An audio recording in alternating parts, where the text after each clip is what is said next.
Last week the Starship did some great kind of magic, and in re-entry while it did suffer heat shield failure, it did manage to land exactly precisely when it's supposed to go, and hats off the people who wrote their navigation software. I mean, even with failure, even with partially messed up air flows, it worked, and especially the catching part. Catching was like just a make of some real fascination. Goosebumps, you know? It felt like we're really close to our second world, our second home, and lots of explorations. By the way, in this video, we are gonna how SpaceX transport Falcon 9 BFR and Starship from the production facilities to the launch site.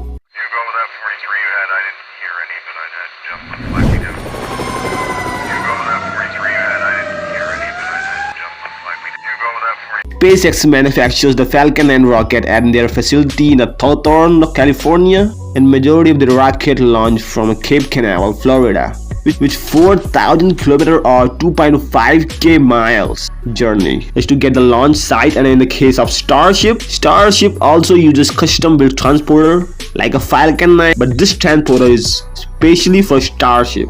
That's why it's not a common rocket transporter. To move the Starship from the production facility, Boca Chica, Texas, to the launch sites, and Starship also uses some sea transportation system to move Starship from the California to Texas. These ships called Mischief or Mystery, which is modified cargo ship designed to carry the Starship Falcon 9 in order to get the Cape Canaveral.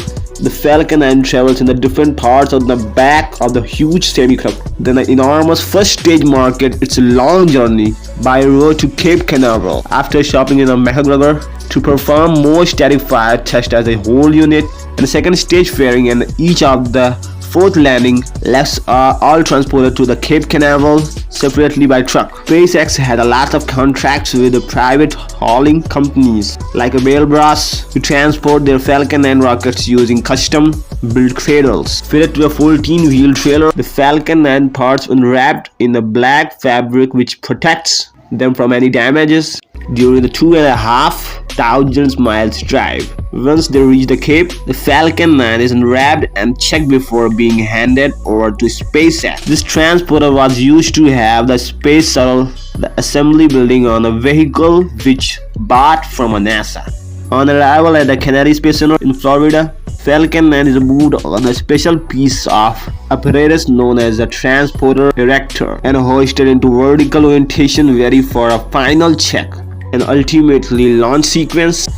What's really interesting is what's going on with the Boca Chica, Texas. Starship individual rocket system are centered by truck in a 1 or 2 bay, the mid bay and the high bay, when they can be assembled or to use to comment parallel and stacked. The high bay is 81 meter high and is designed to protect the stacking and welding from the sometimes tempestuous climate of Boca Chica. For now, the bay lacks its own internal roof crane, with crane situated outside of the bay from now doing the heavy lifting such as installing the nose cone. Some people believe this apparatus is actually delivered a Starship design.